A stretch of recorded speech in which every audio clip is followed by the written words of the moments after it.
everyone, today we're doing a carrot cake tart. I found this recipe in this Pillsbury Bake Off magazine from the grocery store. And you'll notice how thin that tart was. We'll keep that in mind because that'll be important a bit later on.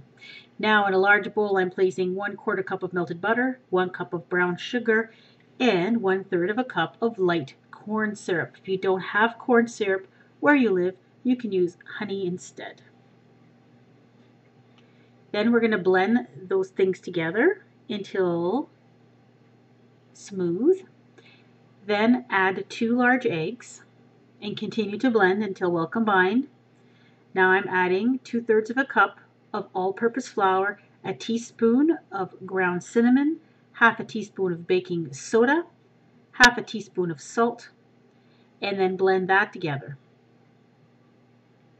with an electric mixer or by hand, of course, until combined. Now we're going to add in half a cup of raisins, half a cup of chopped up pecans, and 1½ cups of shredded carrot. Of course, the nuts and raisins in this will be optional. It depends on how you like your carrot cake. Okay, now the original recipe asks you to take a ready-made pie crust just like this, to let it defrost and soften, remove it, and put it into a 10-inch tart pan.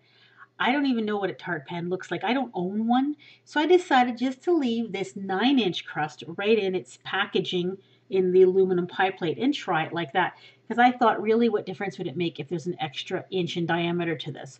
So I smoothed it out. The recipe calls for 350 degrees, 30 to 40 minutes until set and deep golden brown.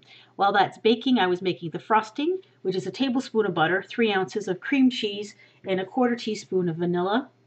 And you blend those things together and then add 3/4 of a cup of powdered sugar, a little at a time.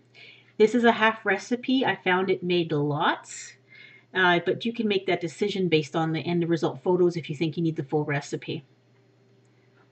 So you just blend that together until you get a nice frosting. This is a really delicious frosting. If you've never had cream cheese frosting, you should try it. Now there is the finished pie. You can see how dark it is. It's probably a little bit too dark, but I had to bake it for so long in order to get it to be cooked in the center. Probably closer to 60 minutes is what it took me, and probably a little bit darker than I would like it to be. I let it cool completely and then frosted it with the cream cheese frosting. And now I'm taking out a slice. The recipe advises that you can drizzle a little caramel over top and add some more pecans as a garnish, and I tried that. And there's the completed piece of pie. Now, end result, delicious. No doubt it was delicious. However, right at the bottom near the crust, it was still slightly doughy and batter-like near the bottom. It didn't cook quite all the way down to the bottom. It was still good to eat, and we did finish it. It wasn't a problem. But I found that that the fact that it wasn't in a 10-inch pie plate made all of the difference. So if you can get a tart pan to cook this in, that probably be the best thing. And what I will do in the description box below is I'll put the recipe right from the book as it is explained in the book. And I think you probably have better success with it. However, we enjoyed it. It is very, very good. And I think it would be even better if I would have made these in small tart shells. That would have been even better. So give it a try and tell me what you did and how it turned out.